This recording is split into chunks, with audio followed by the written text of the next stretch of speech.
Hey guys, before we dive into this week's episode, I've got a little offer for you. This year I launched my online studio, Mindful Moment, and I'd love for you to prioritise your own well-being and come and have a free trial. You'll get unlimited 24-hour access to my growing library of meditations, mindfulness techniques, breathwork and movement sessions, yoga classes, sound healing recordings, and more. Whether you got 2 minutes or a full day, and whether you want to improve your sleep, feel calmer, or let go of damaging thought patterns, there are sessions there to support you. All from the comfort of your own home on your own timetable. Go to lilysilverton.com/mindful-moment to start your free 7-day trial today. After he passed away, I mean, it's not a lightning bolt realization. You just know it. You know that things are different now, and you know that your understanding is different. And you also know that there is a contingent of people who haven't gone through your experience, and nor should they have to, because you're not supposed to go through that. You're not supposed to lose your husband in your 30s, but that you have an understanding of things and how things can just happen and that they can change.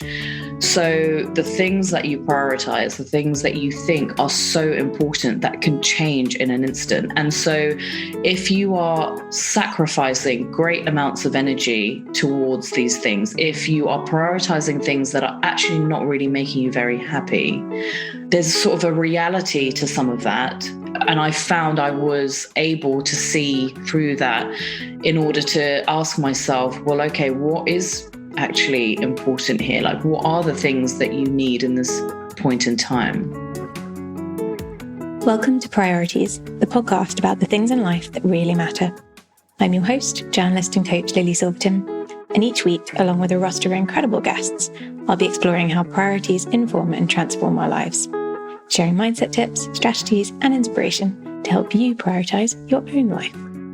We'll be covering what we think is important and unimportant, what we'd like to work on more, and the moments that changed our priorities and lives forever. I hope you enjoy. My guest today is the award-winning journalist and author Poorna Bell. Having previously worked as UK executive editor and global lifestyle head for Huffington Post, Poorna now freelances for The Times, The iPaper, Grazia, The Guardian, Red Magazine, and Stylist, among others. Specialising in women's issues, diversity, fitness, and mental health, she's also an experienced and in-demand public speaker and has published 3 non-fiction books. The first 2 on mental health following the death of her husband, and the third and most recent, Stronger, around physical strength in women, inspired by her own experiences as a competitive powerlifter. Welcome, Poorna. Hi, thank you for having me. It's such an honour to have you on. I've been really enjoying your new book, Stronger, this week. Absolutely loving it. Fantastic. You should be very proud of it. Thank you. I'm going through the writer's neurosis at the moment, just before a book comes out, where you're just hoping that it will be okay. And I forgot that writers are quite neurotic. And so for the last few days, I was like, it's just me. And of course it isn't. It's just, part of the process. Yeah, absolutely. I think with anything creative, once you finish it as well, you have that, okay, it's done. I don't really want to look at it anymore.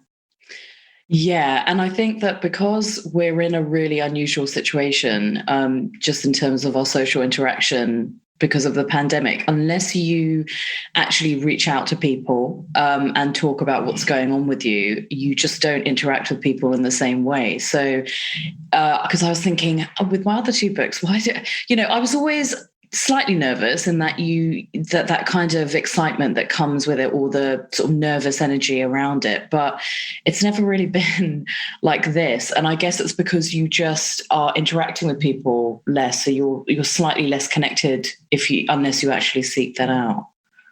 And I guess you've written it in even more of a vacuum than usual as well. Oh, absolutely. I mean, writing is solitary anyway, but yeah, this is sort of like writing it in, outer space. And there's just not much to connect you to what's actually going on. So we'll get onto more about the book a little bit later, but first I'm curious, it's about 9 a.m. now, quite an early start for us, or early chat for us. What's your morning been like? Are you a routine kind of person? I'm not super rigid, but there are probably a few things I would say I do out of habit. This is an unusual morning for me because I'm just I did a really heavy weight training session last night, and in a normal world, what I would just do would just be to allow my body to sleep as long as possible, like a bear, kind of hibernating. But I actually set an alarm, so I feel very wrong-footed this morning because my body, this sounds like, oh, play the tiniest violin in the world story, but I think because I usually sleep well, when I don't sleep well, I notice the impact of it so much more. And so what I've tried to do this morning is, definitely make sure I'll always have breakfast.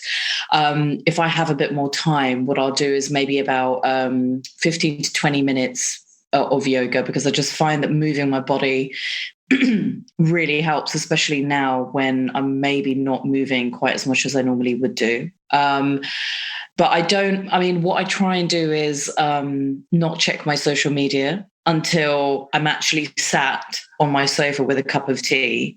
That did not happen this morning, though. It was like the first thing I did when I woke up. You know, that thing where like one eye is open and you're just kind of like holding the phone above your face, which is bad. I shouldn't do that, I know. Do you find that so I completely know what you mean. I'm saying I try not to look at social media or emails actually until I'm sort of starting my work day. But I do have those days where I reach for it first thing. Do you feel like there's any reason for those days when you reach for it first thing? Definitely today, I know the reason why I did was because I knew that I wasn't going to have enough time to have that moment of just sitting, on my sofa before I start work. So if I would say I would usually, I'd wake up, always shower, go for, do some yoga, do some stretching or whatever. And then I'll have a moment where I sit on my sofa with a cup of tea and I won't check emails, but I'll check social media at that point. And then what I'll do is I'll start my work day at my desk, and that will then move over into emails. And I try to keep those things very separate. Otherwise, I feel like I'm just reaching for my phone all the time. And I really got into a bad habit with that, about a month or two ago. And so that's something I'm very consciously aware of doing. When I reach for my phone and check social media first thing in the morning, it's probably because I feel like I might not have the time to do that later. But that is an ongoing discipline, I have to say, because even, there's no point me checking it in bed first thing I wake up. Like those, it's not like I'm like the president or the prime minister. Like those messages can wait. They're not going to be life or death. Yeah, I think the big one as well is looking at it before you go to sleep in that way, of checking an email, checking your emails or social media at sort of 9-10 o'clock at night, where, as you say, the work that we do is not life-changing. So, or not sort of immediately, maybe hopefully is life-changing, actually, I'll take that back completely, but doesn't require that necessity of reply or immediacy.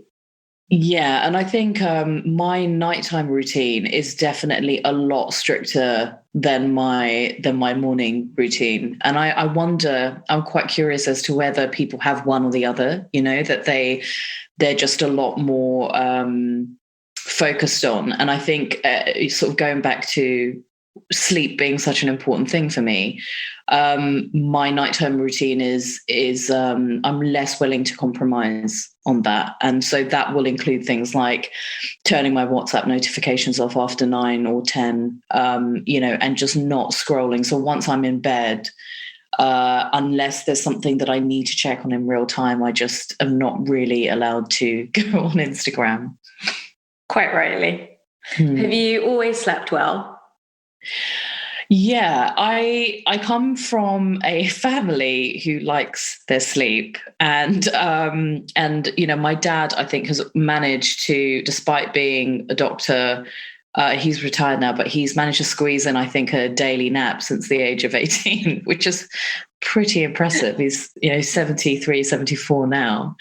And but yeah, sleep for me has always been something that I've been able to do, and I feel very grateful because I know a fair few insomniacs.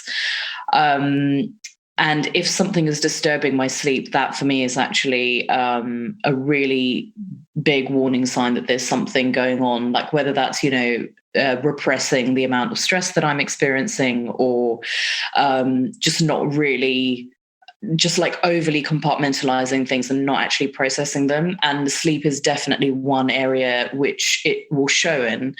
And when it does that, then, which it has done actually in the last week, I know that I then have to prioritize certain things around my mental health and my mental well-being. So it's like a warning system for you. It is, yeah. It's like a wah, wah, wah, like a klaxon that's just gone off. Okay, so I'd actually, with you today, I'd love to start with the moment in your life when your priorities shifted an instant, because I feel like a lot of the other stuff will come out from there in the discussion. So if you're happy to share that. Yeah. It's like a lot of people, there are some significant life events that might happen where you're just no longer the same person. There's a there's a line drawn between who you were before and who you were after. And for me, that was when my husband passed away in 2015, very unexpectedly. And it was a very traumatic event for all of us. And he had struggled with a lot of mental health problems. And one of the, he had clinical depression, and he had a comorbidity of addiction as well. And something that people said, after he died was almost like, were we better prepared for it because we thought it was something that could potentially happen? And I just thought, you have no idea, because, you don't surround yourself with the living preparing for the moment that they're going to die. You just don't. And when he passed away, my priorities shifted in a sense. I don't think it's like how you see it depicted in Hollywood, where someone just sells all of their possessions and then they go off, or they undertake dramatic life changes or whatever. Maybe that's just me, because you just don't have the energy to do any of that. Like, you're just literally trying to kind of get on with your day to day and exist. And I think that in the aftermath of that and my priorities shifting was just this very profound sense of understanding that the things that we as a society think are important, that we expend a lot of energy towards. And an example of that would be keeping up appearances of how things are going in your home, in your relationships, with your work or whatever, to other people, because you're you feel that their opinion of you is so important that you need to live in an untruthful way, or in a way that just doesn't really reflect what's going on with you. And I mean, I'm talking about stuff that can range from your partner having a mental health problem, you having a mental health problem, to going on holidays that you can't afford, but your other friends can. And so you feel that you've got to kind of keep up an appearance in that sense. And so after he passed away, I mean, it's not a lightning bolt realization. You just know it. You know that things are different now, and you know that your understanding is different. And you also know that there is a contingent of people who haven't gone through your experience, and nor should they have to, because it's a very, you're not supposed to go through that. You're not supposed to lose your husband in your 30s, but that you have an understanding of things and how things can just happen and that they can change. So the things that you prioritize, the things that you think are so important, that can change in an instant. And so if you are sacrificing great amounts of energy towards these things, if you are prioritizing things that are actually not really making you very happy, there is a layer that there's sort of a reality to some of that. and I found I was able to see through that somewhat, and to see through that in order to ask myself, well, okay, what is actually important here? Like, what are the things that you need in this point in time? So as if a lot of the external validation that we all seek and have been taught to seek was sort of stripped away. Yeah, I mean, I think what I just realized was that people will do things up to a certain point that they're comfortable. And also to a certain extent, my late husband, Rob, were people who would overcommit, would do things even though, for other people, even though we weren't really capable or we didn't have the means to or whatever. And I think what I realized is that people make the right decisions for their families, for themselves all the time, and can prioritize themselves in a way that's healthy and can do that properly. So if you are the person who is always overextending yourself, who's always kind of in this point of trying to keep up because you're terrified that people are going to find out what's really going on, it's not a sustainable way to be. Like, working towards someone's external expectations of you is that's not gonna sustain you. It's not gonna make for a happy life. And also, very often you'll probably find that you're giving more of yourself than you actually really want to. Did you find that your other relationships changed with the people in your life after Rob's death? To an extent, yes, because when you're, I think, going through something like that, you have to communicate to people, and you really don't want to communicate to people when you're feeling like that. So I think what I've understood, and this is something that I still sort of practice to this day to an extent, is while I hate conflict and I really try to avoid it as much as possible, if there is something that is going on, if there is something that is making you unhappy, if there is a pattern of behavior that you're getting into with a loved one, I personally have to at some point bring it up with them, because otherwise they will keep doing that and not understanding why I'm pulling away or why I'm being distant. And so being able to communicate things to people and understanding that communication doesn't have to be aggressive. Like, it doesn't have to be, it doesn't even have to be overly emotional. It can be really neutral. You can frame things in a neutral way. And I think working towards a place of how I say things neutrally and allow enough room for the other person to interpret what they need to within that, rather than me telling them what they need to do. That is an art form. And that is something that, honestly, if I manage to perfect that by the time I shuffle off this mortal coil, that will be an achievement. That's definitely a life's work, I'd say. You said one of your priorities is your family, which includes friends as well, who are like family for many of us. Yeah. Talk to me about them. Yeah, they are an incredible network of people that I have. I wouldn't say that, like I'm a lot of people, you don't maintain the same friends that you have throughout your entire life. There are some people where your relationships just come to an end. And some of the people in my life have been with me throughout my entire lifetime.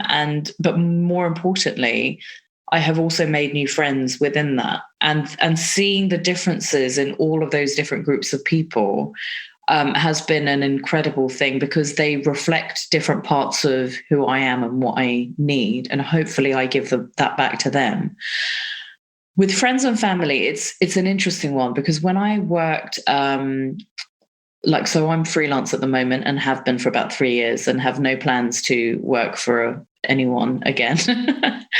But previous to that, I worked in corporations for about 8 years, and my last job was at HuffPost, where I worked as executive editor. And working in a corporation, for anyone who does that will know, is that it's very all-consuming, and requires a lot of you. And one of the things you would see over and over again, just generally from working around in the industry and so on, is how much that expectation was that work comes first and your family and friends come second.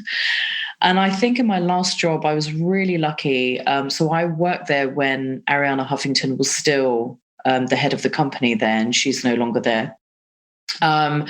But she had this thing about prioritizing, well-being. And she was talking about well-being way before, we had it in the consciousness that we have it now. And definitely, comparatively to other media publications who I think thought she was like a little bit mad for talking about it. But that it was a life-changing thing to work in a newsroom, but to work for someone who had that kind of ethos.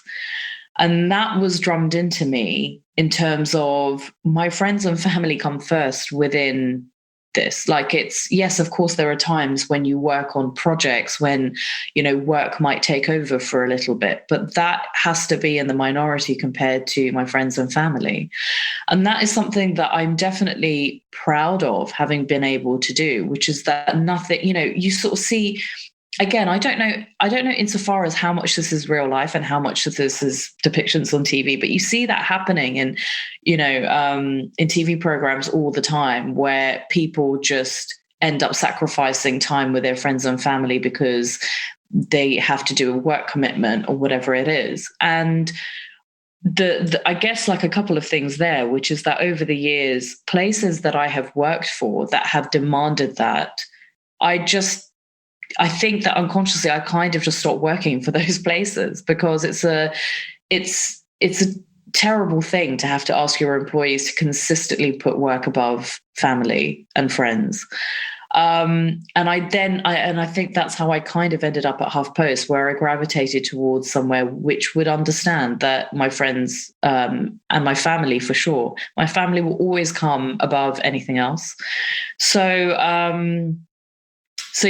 I think that they give a lot to me, and that it's something that I do willingly, but also I feel that it's important to prioritize them, because without them, I just don't really have anything, and most things are kind of meaningless. And I also talk about that in relation to work. My work achievements I'm really proud of, but if I don't have anyone to share them with and people who are genuinely happy for me, then what's the point of it?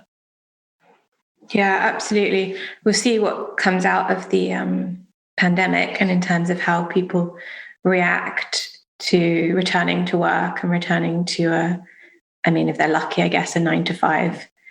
Often, especially in journalism, I know myself is much more demanding than that. And whether there's going to be a shift. I know that from the work that I do in terms of working with corporations on wellbeing practices and redefining health, that there's a lot of people at the moment, saying great things, and it's whether they actually follow through with them in practice over the next couple of years as things move forward, as things go back to normal, whatever that means, or a new normal. Yeah, I also think that people's priorities will have shifted if they haven't already done so over the last 12 months, which is that consider something like flexible working or working from home, which for so many companies was just such a big thing, like this impossible thing that you couldn't possibly do, because I don't know what they expected their employees to do. It's almost like the sense of mistrust of, well, if we let people work from home, I don't know, they expect you to be like watching TV and eating chocolates or whatever. And it's just like, well, surely if there's a level of trust in your company, that isn't something you kind of need to worry about. But also, I feel like the last 12 months have shown exactly how people can work from home. And it doesn't, it hasn't necessarily been great in terms of other things like reported levels of lower productivity and so on. But that also could be attributed to the drag of being in a hugely stressful global situation of a pandemic. But it's possible, companies are still, some companies are still continuing and so on. And I wonder whether that is something that people will really push for. And in terms of the companies that you gravitate towards, will be the companies that understand about building that in, because this really inflexible, hardline way of working of, everyone has to be in the office so I can see them. And, to know that they're working is such an old-fashioned way of working. And I'm optimistic that viewpoint is one that will no longer really be either pushed or really accepted by other people, maybe. Absolutely. Having a more well-rounded approach and thoughts about the way in which society functions as well, because, fine, work is work and that's great, and we live in a capitalistic society. However, there's all the other aspects of it which make a society and a community run, and those are not inside the workplace. Let's move on to your second priority, which I'm very excited to talk to you about, having read most of your book, Stronger, which is fitness. So you took up weight training how many years ago now? I would say it was about 4.5, 5 years ago. So not after Rob passed. Yeah, so fitness, I would say any kind of movement is a priority for me, because I just feel better when I'm able to do it. And when I say fitness, I don't necessarily mean, doing a big session in the gym. I'm talking about, like, it could literally be a 10-minute walk. It could be 10 minutes of stretching or whatever it is. But it always mostly will make me feel better for having done it. And I think that weight training in particular was something it forms the backbone of Stronger, and why I decided to write it, which was that I think learning how to get physically strong was a very surprising endeavor for me, because I kind of went into it with a very singular goal of literally just wanting to be able to lift a bag, or move stuff around my house. And it stemmed from that singular goal into realizing that actually there's a much bigger benefit to it, which is other things like feeling confident within myself, and when I say confident, I don't mean,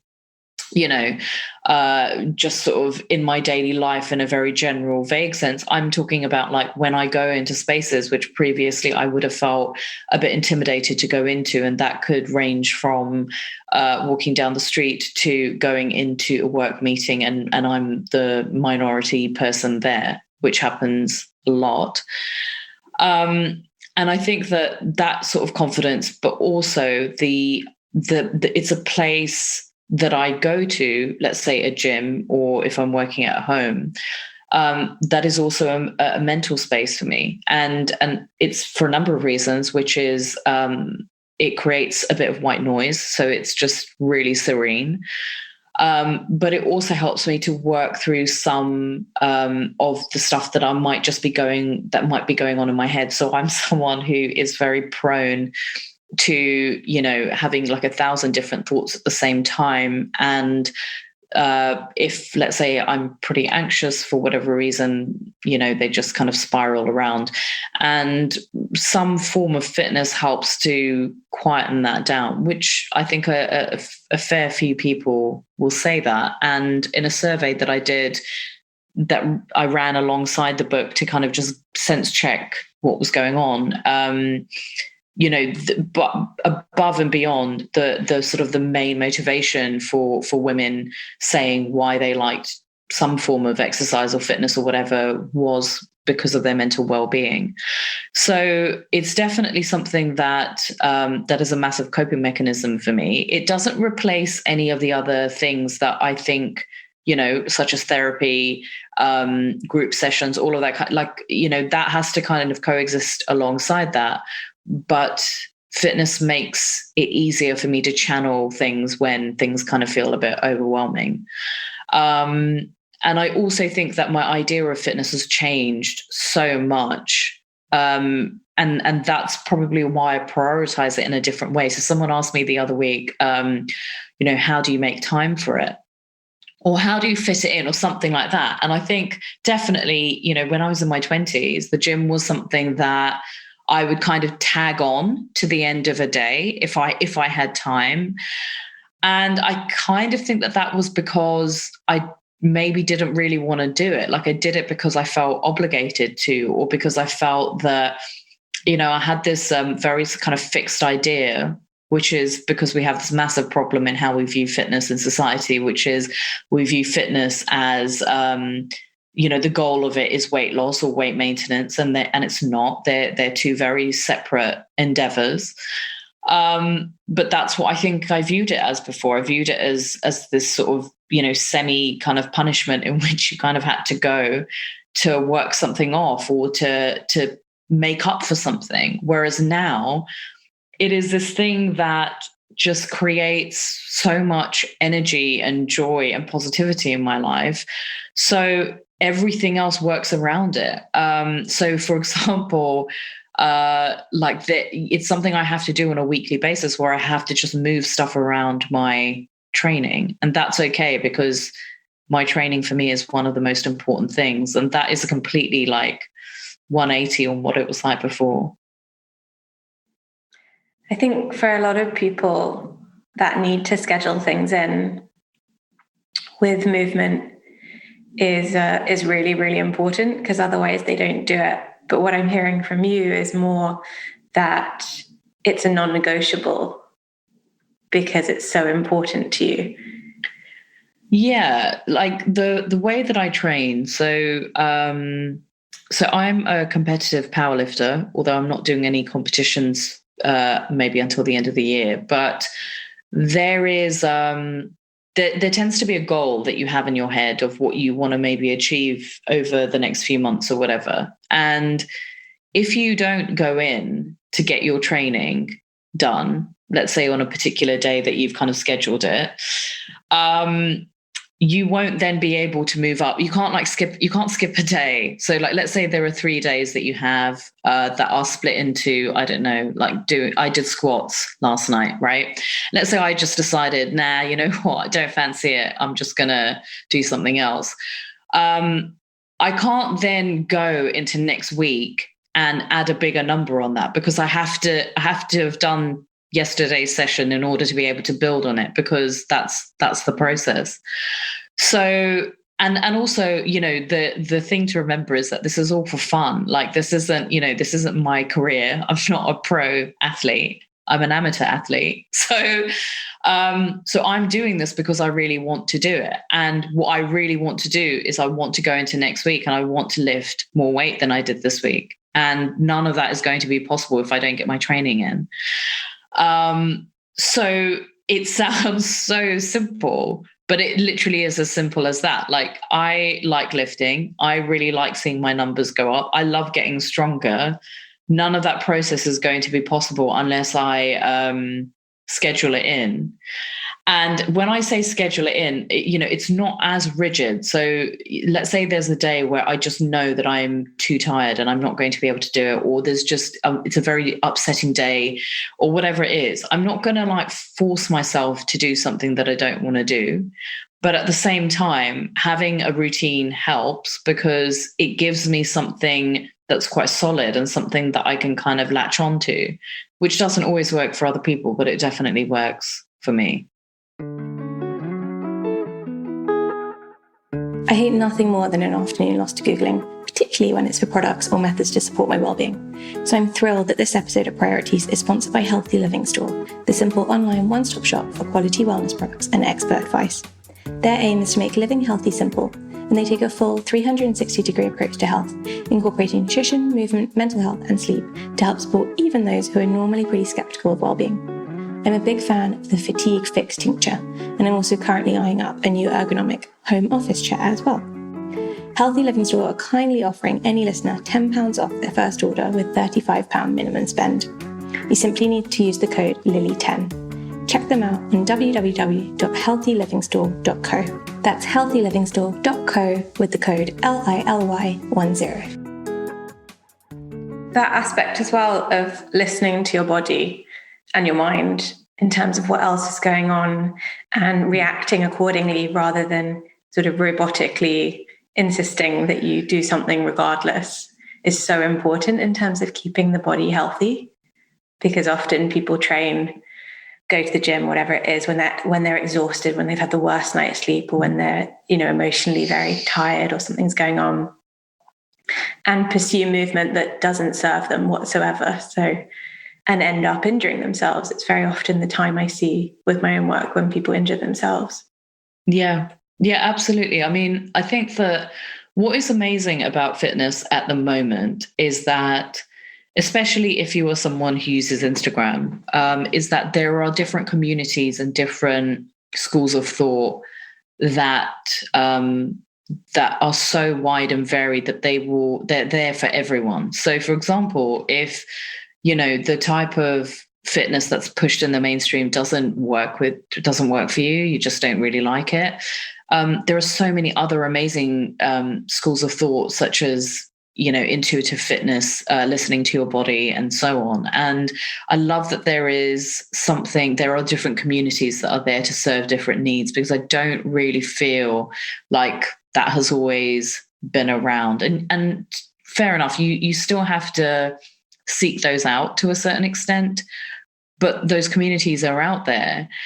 But the injuries thing, I mean, I saw this amazing thing. I can never remember the guy's name, but his Instagram handle is Sayat Fitness. And he was doing this video on exactly what you've just said about, exhaustion. And until he said it, I hadn't even realized that we have this belief around fitness, which is that we think that the primary goal is to be tired, is to be exhausted, is, to burn calories or whatever it is. And he said that's not the goal. Like, so, when you talk about people who do, I don't know, like, I'm sorry if this is you to anyone who's listening, but like burpee challenges, or like, I need to get myself up to 1,000 burpees or 100 burpees or press ups or whatever it is. But the fact is that why are you doing that? To say that you can do that, and it doesn't necessarily transfer into other things like, he was saying that the goals really of fitness are not those. They're to get stronger, they're to have more athleticism, they're to be healthier, to do more, whatever. And when you have people who are doing exercises where the goal is to get, more and more exhausted and tired, or who are doing it when they're exhausted and tired and aren't fueled or fed very well, that's when you make mistakes, and that's when your technique suffers. And if you're doing anything in fitness without proper technique, you're setting yourself up for an injury. And I don't know that. I think my concern about people who have, while it's amazing that people have been accessing fitness and, pivoting to home workouts, and that's such a wonderful thing, I do think it's probably important to recognize that there is a sort of a horizon when it comes to injuries and preventing them, and understanding things around technique, and making sure that you're not working out when you're just so tired you can't even think. Because if you can't think, you're not going to be focusing on your technique, In your book, Stronger, which essentially charts your weightlifting journey, as well as your fitness journey before, talks about your experiences at school, which I think will be very common for a lot of people when they read the book, in terms of only doing, well, at least in the UK, only doing PE if you were good at it, never being encouraged to try things outside of whatever felt like your comfort zone. as well as the book also looks at the general wider conversations around fitness, like the one we just discussed, or around strength. How, I'd love you to share, or I'd love to ask you a little bit more about some of the reactions that you got when you started weightlifting, or when you sort of took that next step with weightlifting, because I know you were doing it for a little while and then you sort of found a new trainer and started competing. What were some of the reactions that you had?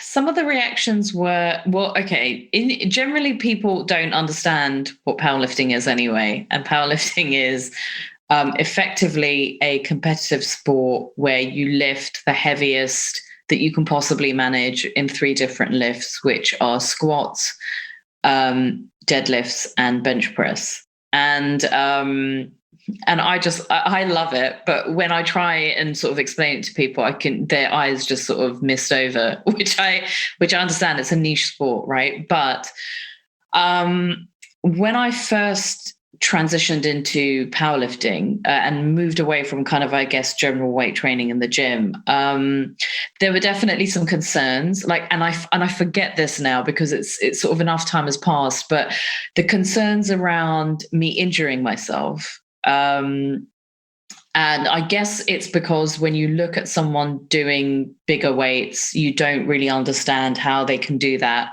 without hurting themselves. And very often I would get loads of things about, injuring your back or whatever. And very often it will be from people who have injured themselves previously, or who just can't contemplate that you can, possibly do this. And that was quite difficult because when you are weight training with heavy weights, there is a psychology that goes along with it as well. So, you're not just doing physical work. You are absolutely doing a lot of mental work there. And when you have got a weight on your back and you're squatting, there is already your inner voice, which is like, I don't know if I'm going to be able to do this. Oh my God, I hope it's going to be okay. And the last thing you kind of then need is all of these other people sort of who don't do your sport weighing in on what you're doing and making you really panicked about it.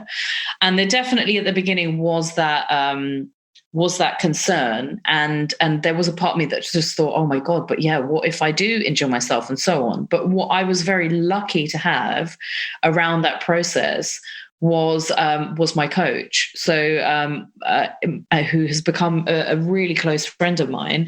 But I would talk to my coach about all of these things. And the thing is that when you are training, or when you're incrementally training like that and adding weight, you have a general sense of how much weight you can handle on that barbell, right? And all of these stories from the sort of the I've injured my back blah blah blah to these horrible videos that exist on YouTube of injuries and so on. There's usually a story behind some of that. So when I kind of probed and I asked some of the people who were telling me about their back injuries, I just said, look, have you ever been shown how to do it by a trainer? Or was this like something that you either taught yourself or you learned how to do from other like people in the gym? And it was always that, like, it was never someone who had actually been trained properly who was then cautioning me about, what was happening. And just other things like, like sort of, I call it kind of bro science because it's not actually science. It's just kind of based on stuff that kind of filters around in the consciousness. But like someone saying, I always worry about when people use belts, right? So like in powerlifting, we use a belt that helps us to brace and to hold our breath properly to maintain the right amount of tightness, which is to prevent injury. And this person said, oh, I'm really worried about, people using belts because I think they rely on it. And that's how you have back injuries. And I just said, that's not what a belt does. Like, do you know what? So there is so much of this stuff like swilling around, there's other things around. I think people just don't really know how to deal with women necessarily making the decision to just lift really heavy weights. So there definitely were comments around that. And I don't think they weren't done in, a terrible way. It was, from the people that I knew anyway, it was done from we're concerned lovingly and we hope that you're okay or whatever. But that's why it was really important to have a whole community of people who were just like, this is fine, you're doing fine, don't worry about it. It's okay. Just keep going. It also sounds like very much a space in which it's about health, whether that's physical or mental, emotional, rather than like wellness or fitness, and any of those slightly more dubious areas, Instagram influenced areas. Sorry, how do you mean? In terms of the way in which the idea of fitness and wellness and health have been sort of merged in a way that isn't real, and that the idea of health, of working, with your body, with your mind, in very simple ways often, and that has nothing to do with how things look, is very different from the fitness industry or the wellness industry, which is a whole other conversation. Yeah, absolutely. I mean, I guess that the thing is, I think that there are definitely like concepts that get thrown around that don't necessarily have any basis in science, and but they get sort of shared, and it just becomes part of the culture and the ethos. And actually, when you then kind of actually unravel it and you learn a bit more about what actually goes on. I mean, I'm constantly trying to learn more about it, and I'm constantly horrified by the stuff that is out there and the things that people believe, that I believed 100%. I include myself in this. I just believed and didn't really question, and just thought, oh, it's come from like another fitness person, so it must be true. But without them being able to actually explain the science behind it, me just accepting it for what it was. Yeah, it's like Chinese whispers, essentially. I definitely picked up that at some point in the book. You talk about PTs, and some PTs are absolutely fantastic, and some fitness professionals are incredible at what they do, and I'd never take away from that. But some who are giving out nutritional advice without any basis or knowledge whatsoever of nutrition or science behind it. I thought that was really interesting. Wasn't something I quite thought about before, but definitely experienced a lot. Yeah, it was brought to my attention actually before I started writing the book, because I got a few DMs from people about like asking me a question about it, and because I run another platform on Instagram called See My Strong, which is a fitness diversity platform. And one lady in particular, and I was just horrified by this, was asking me some questions. I don't think she even realized what she was kind of telling me, but she was asking me some questions about training and so on. And then I kind of asked her a few more questions to just get a bit more of her story. And yeah, she has, she has a history of with an eating disorder, and her trainer had put her on this really restrictive program of training as well as nutrition. And this is what I mean. I had to ask her a few more questions, because I just said, well, number one, what is this person's qualifications, whatever? Because the thing is, you can do courses in nutrition, and then say that you know about nutrition, but like there's a very big distinction between doing a weekend course in nutrition and being a registered nutritionist. Like they're two completely different disciplines. And that is a very gray area for me in terms of, and I see it on Instagram all the time, the way that that some trainers talk about restrictive eating and so on. And I just think that is such a dangerous game to play if you don't know your client's history.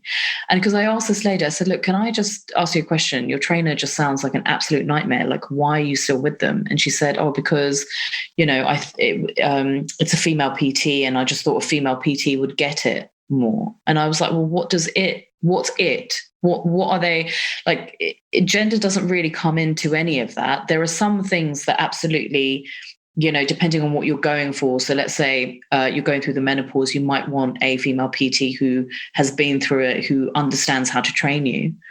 But really, with a PT, you're looking for someone who can get you to where you want to go in terms of your goals, but also doesn't necessarily offer up unsolicited opinions and advice about food when they have no idea what your relationship with that is. That for me is a massive warning sign, actually, because maybe it's a different thing if like you seek it out or you ask them. But if someone is just like throwing restrictive eating at you and they don't know whether or not you have a problem with food, that is negligent, in my opinion. I couldn't agree with you more. How does it feel having moved into this space and become a bit of a voice, an authority on it in terms of your work? Oh, I would not say I'm an authority. I'm not an authority at all. It's just that this is something that I felt, wielding sort of statistics and talking to people was just like, well, this is something that I felt I could kind of curate and pull together. And the style that I operate with is very much, kind of like going back to my journalist roots of you're putting something out there so people can have a conversation and make their own minds up about it. So you're basically trying to present facts, yes, framed within aspects of your own opinion, but ultimately, even with the book, it's not something of like, this is what you must do, and then you'll become strong. Rawr. It's more like, this is the stuff that might be helpful for you to unlearn that we've all sort of ingested or believed or whatnot. And once you unlearn it, then you can just look at what's around you and figure out what it is that you actually want and what you gravitate towards and so on. And asking yourself questions like, what makes you feel good when you move, rather than what's the thing that's going to burn the most amount of calories, or, I think that is definitely something that I take a lot of joy in being able to do. And on that subject as well, which is something you do talk about a little bit in the book as well, is, I guess, detaching a reliance on that ability to be very physical as well, because injuries do happen or illnesses happen, or for many people, they, from the start don't have the kind of physical accessibility that many able-bodied people do. And I always find it quite insensitive, or we'll stick with insensitive. I can't think of another word. Insensitive, when people push exercise as sort of the only cure for mental health, or as a cure-all for things, when there's so many other ways in which we can access and help ourselves and support ourselves that don't necessarily have to rely on that at all times, because things change. Yeah. And they'll change many times over the course of a lifetime, and being able to bend and move mentally around that kind of stuff is a really, really important thing, which is why having things like intuitive movement, intuitive fitness in your mental toolbox is something that's really important, because there may be times where, let's say, for example, I train in quite a structured way at the moment.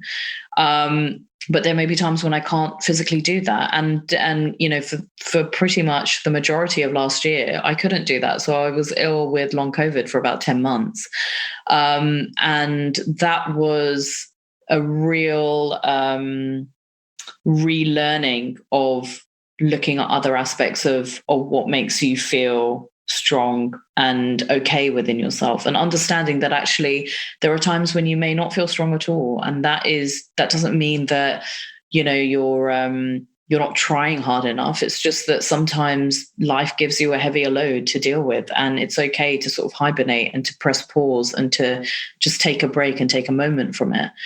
And definitely, it's something that I felt was really important to cover in the book, in terms of whether we're talking about people from the disability community whose disabilities are either visible or they're hidden, talking about things like, accessibility to gyms, talking about expectations of what that might be of them, and so on. And I think that, for me, it's a really big thing. If we can accomplish this, would be amazing, which is this kind of language that we have in the fitness industry, people love using it on Instagram, like no excuses, blah, blah, blah. Or like we'll do like a post of their, their fitness routine, or they've gone for, I don't know, walk or run or whatever it is. And the language that we use is so important in terms of not shaming ourselves or calling ourselves lazy or whatever it is, like being able to reframe it as, I'm really glad I got to do this today. Like, I'm really grateful that I got to do this today. Wasn't that amazing? Rather than just berating yourself, for what you can't do and so on. Because there are other people who we're not in the same stream. We don't all operate at the same level.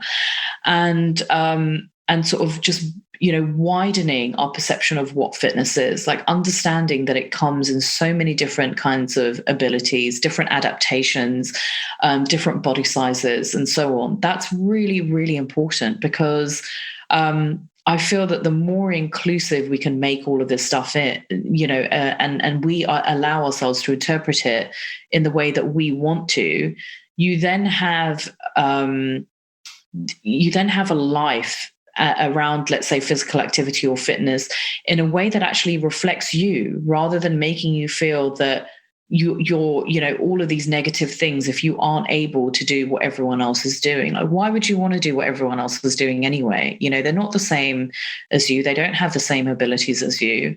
What makes them feel happy in one thing might not make you feel happy in another thing. So constantly, I think, redressing that and finding out what that thing is that makes you feel joyous, and also just not putting up with something that doesn't make you feel like that. Like, putting up with things that make us unhappy seems to just be something that I don't think we question enough when it comes to fitness and the type of places that we train in. And I think just having a bit more awareness around that and just going, actually, why am I putting up with that? Why am I going to this place that makes me feel like absolute crap every time I go in there? That's one of the things I hope changes. Absolutely. You have it a lot within the yoga world as well. I don't teach that much yoga anymore at the moment. I teach more meditation, teach yoga and retreats, but there's so much of that dialogue around, this is what yoga looks like, or this is what a yoga body looks like, or this is how it's done. A lot of my work was with amputees or children with special needs, where what they're doing and the way in which they're moving couldn't be further from what someone would think yoga looks like. And their movement can often be imperceptible as well, even to the naked eye. And yet the connection that they're forming, as you talked about, that sort of self-development in terms of movement, was so profound. So yeah, trying to move it all away, a little bit more away from what things look like and more towards how things feel to each person.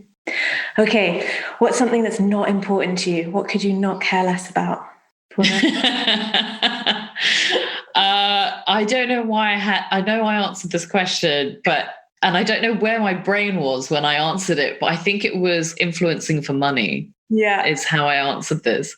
And it's not to cast shade on people who influence for money, because I think it's, for some people it's a business, it's really important, but it's just, it will never be the purpose of why I post things on Instagram. Also because, I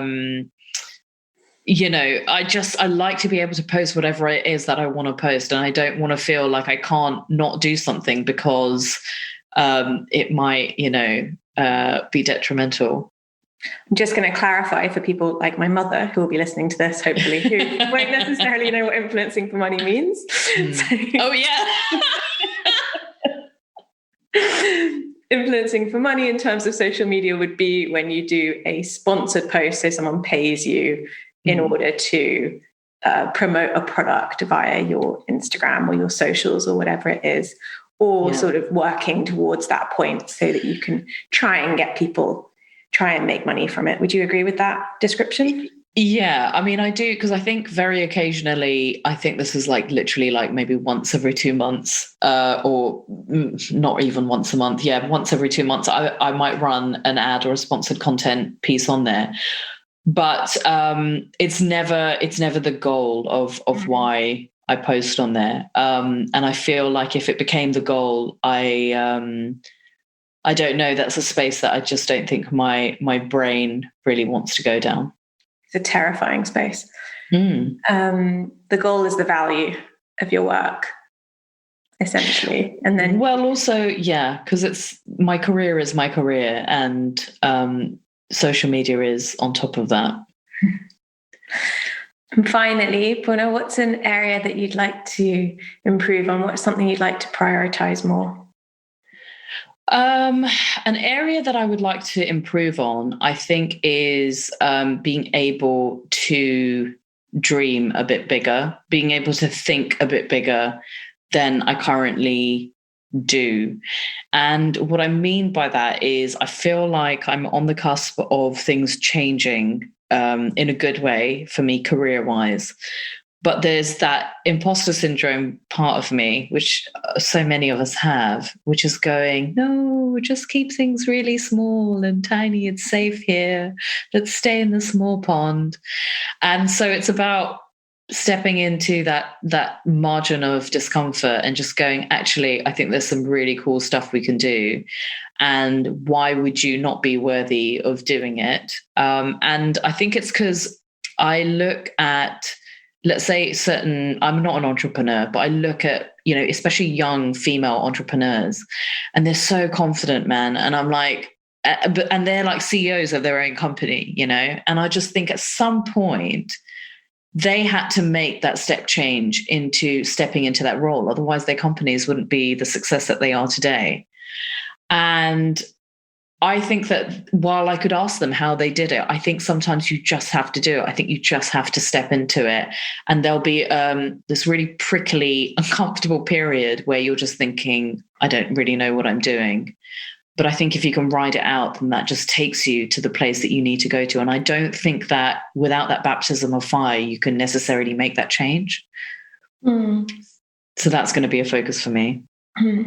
So 2 things on that. First of all, I guess, is like the complete willingness to fail, right? And be rejected, which as a freelance journalist, you're quite familiar with anyway. So you'll be fine. Sad, but true. But also, you sent this to me in advance, this answer, and it really, really surprised me because I've read all 3 of your books now, or almost all 3 of them, and pretty familiar with your work. And it seems to me like you've taken huge risks and pushed yourself completely out of your comfort zone on a very, very, very regular basis. So it's not as if you sort of did it once and then you've been hanging out in this safe space ever since. I would say that it's something you seem to do all the time. You quit your job and walked away from, one of the most successful positions you could have in journalism in the UK, walked away from that to go traveling and to reconnect with things, and then with the powerlifting. And so by all means, keep going on putting yourself in these uncomfortable, maybe slightly unknown places, but I think you're pretty good at it. Thank you. I will replay this recording whenever I'm feeling a bit wobbly about it. Great. So Stronger is out now. And I encourage everyone to pick up a book, go and have a read, go to your local bookshop and grab a copy, because it really is a fantastic read. Thank you. Hopefully it'll inspire people, not just to pick up a book, but also to pick up something else, a bit heavier.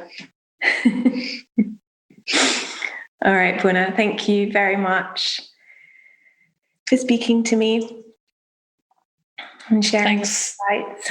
Thank you for having me. Honestly, it's been a real pleasure. Take care. If you enjoyed this episode of Priorities, I'd really appreciate it if you could make it your priority today to hit subscribe and also rate and review, as this helps other people find it. Need a little incentive? Every month, I offer one free 6-month membership to my online studio, Mindful Moment. All you have to do is hit subscribe, rate, review the podcast, and then email a screenshot of your review to podcast@lilysilverton.com for a chance to win. Thank you so much for listening. Take care.